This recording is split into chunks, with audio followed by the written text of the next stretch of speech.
Brought to you by V-Guard, co-powered by Sensodyne and Vimal. ಬಾಯಲ್ಲಿ ಹೇಳಿ ಕೇಸರಿ. Associate sponsor Ultratech Cement. ಅದೊಂದು ಸಹಜವಾದಂತಹ ಕಾನೂನು ಪ್ರಕ್ರಿಯೆ. ಹಾಗಾಗಿ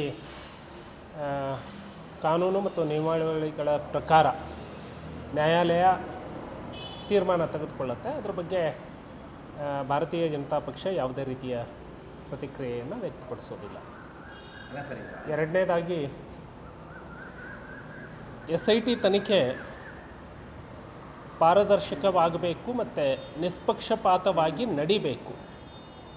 ಒಬ್ಬ ಮಾಜಿ ಪೊಲೀಸ್ ಅಧಿಕಾರಿಯಾಗಿ ಪಾರದರ್ಶಕತೆ ಇಲ್ಲ.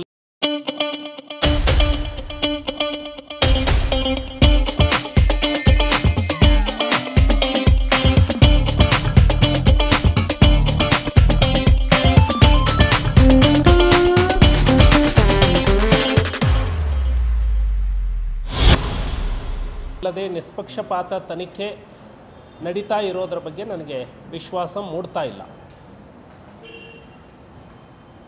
ದೇವರಾಜೇಗೌಡರನ್ನ ಒಂದು ಪ್ರಕರಣದಲ್ಲಿ ಅರೆಸ್ಟ್ ಮಾಡಿದರು.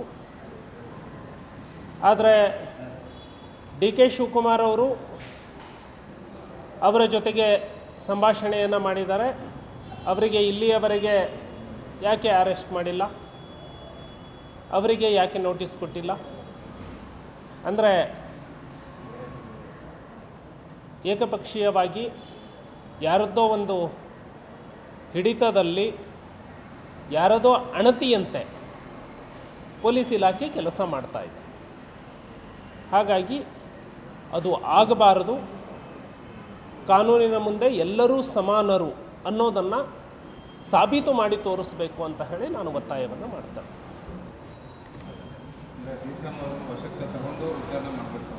ಕಾನೂನಿನ ಪ್ರಕ್ರಿಯೆ ಏನು ಹೇಳುತ್ತೆ, ಕಾನೂನಿನ ಮುಂದೆ ಎಲ್ಲರೂ ಸಮಾನರು.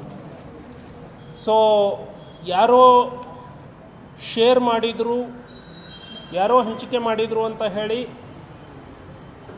ಯಾವ ಪಕ್ಷದವರು ಅನ್ನೋ ಆಧಾರದ ಮೇಲೆ ಅವ್ರನ್ನ ವಶಕ್ಕೆ ಪಡೆಯುವಂಥದ್ದು, ಅವ್ರ ಮೇಲೆ ಹಿಂದಿನ ದಿನಾಂಕದ ಪ್ರಕರಣಗಳನ್ನು FIR ಮಾಡುವಂಥದ್ದು ನಡೆದಿರುವಾಗ ಇಡೀ ರಾಜ್ಯದ ಜನತೆ ನೋಡಿದ್ದಾರೆ DK ಶಿವಕುಮಾರ್ ಅವರು ಅವ್ರ ಜೊತೆಗೆ ಮಾತನಾಡಿರೋದನ್ನು, ದೇವರಾಜೇಗೌಡರ ಜೊತೆಗೆ ಮಾತಾಡಿರೋದನ್ನು. ಹಾಗಿದ್ರೆ ಅವ್ರನ್ನ ಯಾಕೆ ಅರೆಸ್ಟ್ ಮಾಡಲ್ಲ? ಪೊಲೀಸರು ಉತ್ತರ ಕೊಡಬೇಕಲ್ಲ ಇದಕ್ಕೆ. Brought to you by V-Guard, co-powered by Sensodyne and Vimal. ಬಾಯಲ್ಲಿ ಹೇಳಿ ಕೇಸರಿ.